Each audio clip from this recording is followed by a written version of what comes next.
நம சிவாய. வணக்கம். நான் ஜோதிடர் மகேஷ் பேசுகிறேன். ஜாதகத்தில் கேது பகவானை இப்படி பயன்படுத்தினால் கோடீஸ்வரன் ஆகலாம். இப்போ ஜாதகம் பார்க்குறவங்களும் சரி, ஜாதகம் கேட்குறவங்களும் கேதுனாவே பயப்படுவாங்க. கேது அப்படின்னா தடைகளை சொல்லக்கூடிய கிரகம் அப்படின்னு எடுத்துக்கிறாங்க. ஆனால் எந்த வகையில் தடைகள் செய்வார், எந்த வகையில் நன்மைகள் செய்வார் அப்படிங்கிறது யாருக்கும் சரியாக தெரிகிறதில்ல. அதான் காரணம்.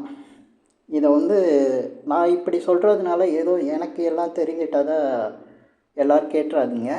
ஓரளவுக்கு நான் இதை கண்டுபிடிச்சிருக்கேன், ஆராய்ச்சி பண்ணியிருக்கேன். அந்த ஆராய்ச்சி பண்ணதை எல்லாருக்கும் நான் இந்த பதிவில் சொல்லணும்னு சொல்கிறேன். நம்ம கேது பகவானை பற்றி கேள்விப்பட்டோன்னே என்ன நினைப்போம் அப்படின்னா, ஜாதகத்தில் தடைன்னு சொல்லுவோம். ஆனால் கேது அப்படின்னா விநாயகர் தான் நம்மளுக்கு ஞாபகம் வருவார். எல்லாருமே விநாயகர் தான் கேது. அப்போ கேதுனால பிரச்சனை வந்தால் எல்லோரும் விநாயகரை தான் கும்பிட்றாங்க. ஏன் விநாயகரை கும்பிட்றாங்க? இதுக்கு வேறு ஆப்ஷனே கிடையாதா? கேது அப்படி இல்லைன்னா இந்த நாகம் சம்பந்தப்பட்ட கோயில்களில் போய் கேது பகவானுக்கு கும்பிட்றாங்க. ஆனால் கேதுனா விநாயகரை ஏன் வச்சாங்க அப்படிங்கிறத நான் கொஞ்சம் ஆராய்ச்சி பண்ணி கண்டுபிடிச்சதில் மிக சரியான ஒரு வழி கண்டுபிடிச்சிருக்கேன். அதே சமயத்தில் கேது பகவானை எப்படி பயன்படுத்தினா எல்லாருக்கும் நிறைய நன்மைகள் நடக்கும்.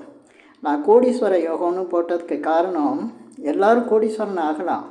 யாருடைய ஜாதகத்துலேயும் அது இல்லைன்னுலாம் கிடையாது. எல்லாருமே கோடீஸ்வரன் ஆகலாம். ஆனால் யாரும் அந்த விஷயத்தை பற்றி ஆராய்ஞ்சு பார்க்குறது இல்லை. கோடீஸ்வரன் ஆகணுன்னா என்ன நினைக்கிறாங்கன்னா, பணம் வேணும்னு நினைக்கிறாங்க. பணம் தான் கோடீஸ்வரன் ஆகும், அது ரைட்டு.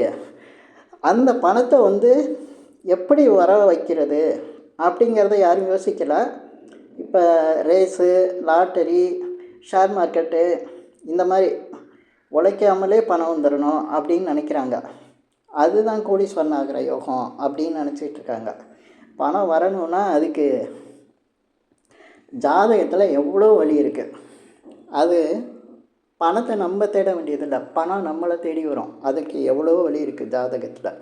இப்போ நான் கேதுவை பற்றி சொல்லிடுறேன். கேதுன்னா நம்ம ஏன் விநாயகரை சொல்கிறோம் அப்படின்னா, கேதுங்கிறது ஒரு தனிமை கிரகம். நான் இப்போ விநாயகரை மட்டும் இந்த பதிவில் சொல்ல, இன்னும் நிறைய விஷயங்களை சொல்கிறேன். புதுமையாக இருக்கும். இதுவரையும் நீங்கள் எங்கேயுமே கேட்டிருக்க முடியாது, யாரும் யோசிச்சிருக்க முடியாது. ஏன்னா நான் ஜோதிடத்தை அதிகமாக யோசிக்கிறதுனால எனக்கு சில விஷயங்கள் எனக்கே கிடைச்சிருது. அதை வச்சு நான் இந்த பதிவுகளில் சொல்லிட்டு வரேன். ஆனால் அதை பயன்படுத்தினா நிச்சயம் உங்களுக்கும் கோடீஸ்வர யோகம் உண்டாகும். இப்போ கேதுவை நம்ம விநாயகரை சொல்கிறோம். ஏன் விநாயகரை சொல்கிறோம் அப்படின்னா, கேதுங்கிறது ஒரு தனிமை கிரகம். தனிமைனா அவர் தனியாக இருக்கிறதுக்கு தான் அவருக்கு பிடிக்கும். கேது கூட்டத்தோடு எங்கேயுமே சேர மாட்டார். கூட்டம்னாவே இன்னொருத்தர் கூட வந்தாலே அவருக்கு பிடிக்காது. அவர் தனிமையாக இருக்கணும் அப்படின்னு நினைப்பார். இதனால் ஏதோ அதிகாரத்தை பயன்படுத்துகிறாருன்னு நினைக்கக்கூடாது. அவர் தனக்குள்ள ஞானத்தை தேடுறவர். பக்கத்தில் டிஸ்டர்பன்ஸ் இருந்தால் அந்த ஞானம் கிடைக்காது. அதனால தான் தனிமையை தேடக்கூடியவர் விநாயகர். இப்போ விநாயகர் எங்கே பார்த்தாலும் தனியாக தான் இருப்பார். எந்த தெருவுலையும் பாருங்கள், எங்கே பார்த்தாலும் யாருக்கு கோயில் இருக்கோ இல்லையா, ஆனால் விநாயகருக்கு கோயில் இருக்கும். விநாயகர் தனியாக இருப்பார். இப்போ நம்ம கேதுவை தனிமை கிரகங்கிறோம். கேதுவோட பலன் நம்மளுக்கு கிடைக்கணும் அப்படின்னா விநாயகரை கும்பிட்றோம். இப்போ புரியுதா கேதுக்கும் விநாயகருக்கும் உள்ள தொடர்பு? கேது தனிமை கிரகம், விநாயகரும் தனியாக இருக்கக்கூடியவர். எந்த தெருவுலையும் பாருங்கள், ஒரு இடத்துல தனியாக விநாயகர் இருப்பார். இதை தான் கேது சம்மந்தப்பட்ட விஷயங்களில் நம்ம ஜெயிக்கணும்னா விநாயகரை கும்பிட்றதுக்கான காரணம். இது நான் சிம்பிளாக வாழ்க்கையில் உள்ள நிகழ்வுகளை வச்சு கண்டுபிடிச்சி சொல்கிறேன்.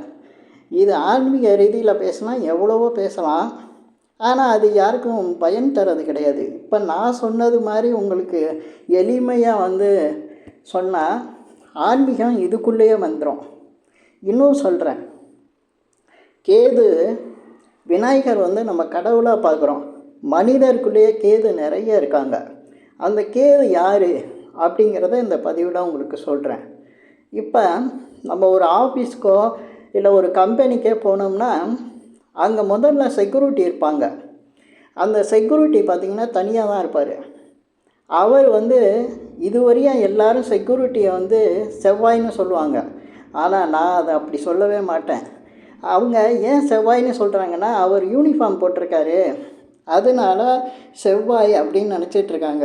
அப்படி கிடையாது. அவர் கேது, அதனால தான் தனியாக இருப்பார். கேதுவோட குணம் என்ன தெரியுங்களா? இன்னொரு குணம் அப்படின்னா ஆராய்ச்சி பண்ணுறது. கேது தான் ஞானக்காரகன்கிறோம், ஆராய்ச்சி பண்ணுறது. செக்யூரிட்டி என்ன பண்ணுறாரு? கம்பெனி உள்ளே போகிறவங்க, ஆஃபீஸ் உள்ளே போகிறவங்கள செக் பண்ணுவார். இதுதான் கேது. இப்போ புரியுதா? நம்ம விநாயகரை கும்பிட்றோம். அதே போல் செக்யூரிட்டிகளுக்கு நம்ம உணவோ இல்லை ஏதோ அவங்க முன்பின் தெரியாதவங்களுக்கு கொண்டு போய் ஏதோ ஒன்று கொடுக்குறீங்கன்னு வச்சுக்கோங்க. அவங்க ஏதோ ஒரு சந்தோஷத்தில் உங்களை பார்த்தாலே கேதுவில் இருக்க தடை நீங்கும். அப்போ பணத்தடையெல்லாம் நீங்கும். புரியுதா? நம்ம கோடீஸ்வரன் ஆயிடலாம். இது மாதிரி கேது சம்பந்தப்பட்ட விஷயங்கள் மனிதர்களுக்குள்ளே பார்க்கும்போது ரோட்டில் தனியாக போயிட்டுருப்பாங்க, யாசகம் கேட்பாங்க. பொதுவாக யாசகம் கேட்க ஆரம்பிச்சிட்டாலே அவங்க கேதுவோட தன்மையில் தான் இருப்பாங்க. ஏன்னா யாசகம் கேட்குறவங்களுக்கு யாருமே இருக்க மாட்டாங்க. உதவி செய்கிறதுக்கு ஆள் இருக்காது, குடும்பம் இருக்காது. அவங்க தனியாக தான் ரோட்டில் நிற்பாங்க. இப்போ புரியுதா? அந்த மாதிரி தனிமைப்படுத்துகிற கிரகம் எது அப்படின்னா கேது.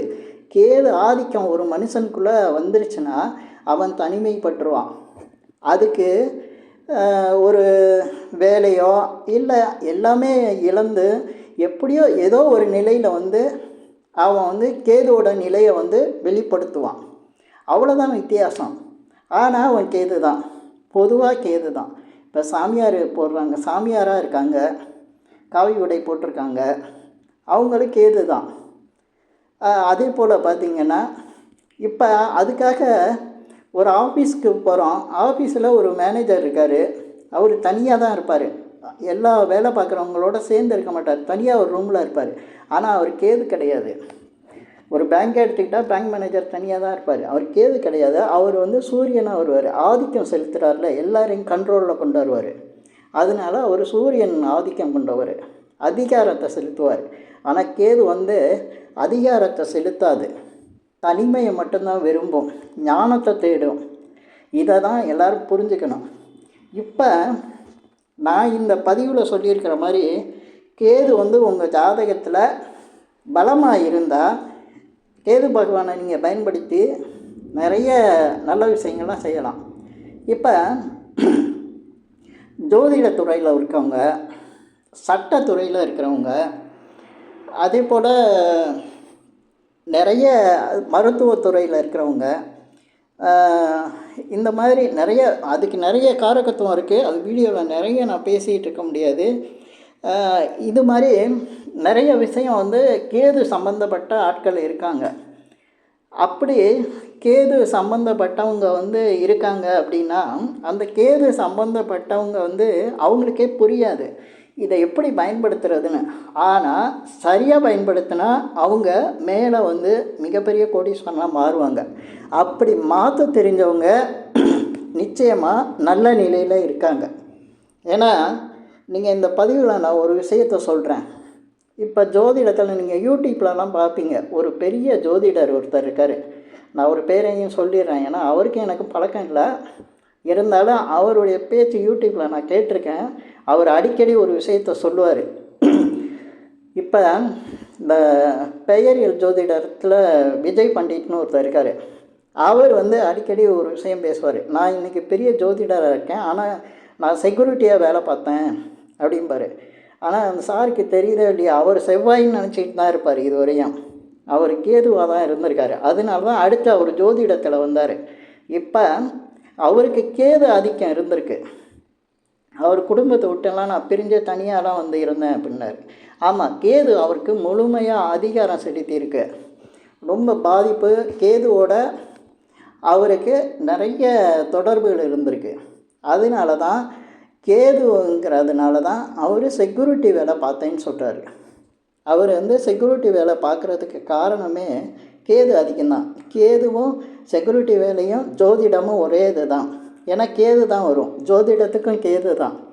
இப்போ நான் இந்த பதிவில் சொல்லியிருக்கிற மாதிரி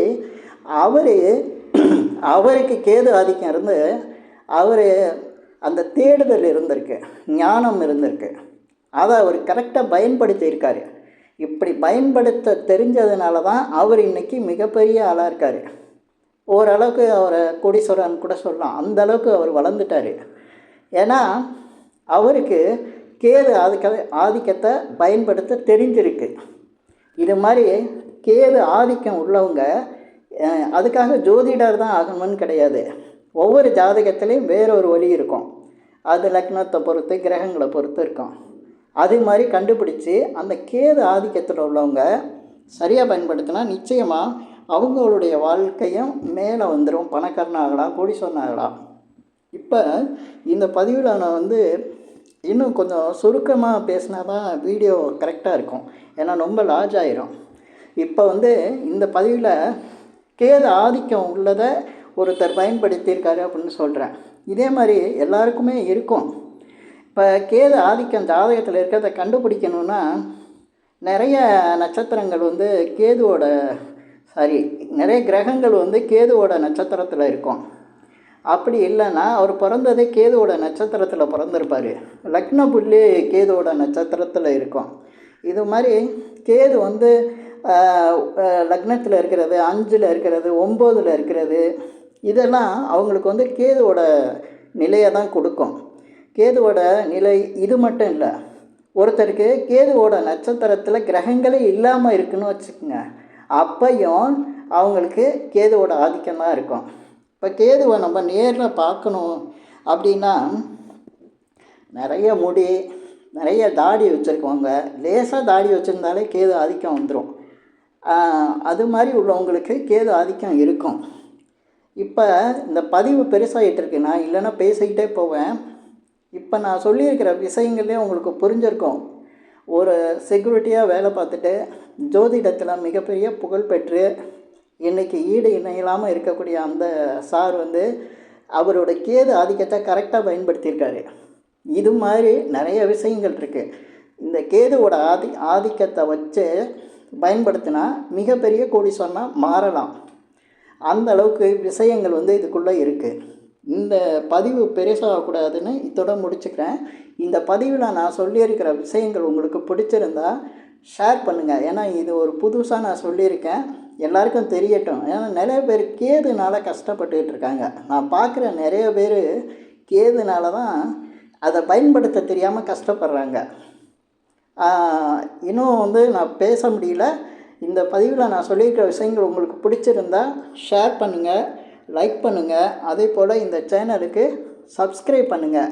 என்கிட்ட ஜாதகம் பார்க்கணுன்னா மட்டும் கீழே இருக்க என் நம்பருக்கு கால் பண்ணுங்கள். நன்றி, வணக்கம்.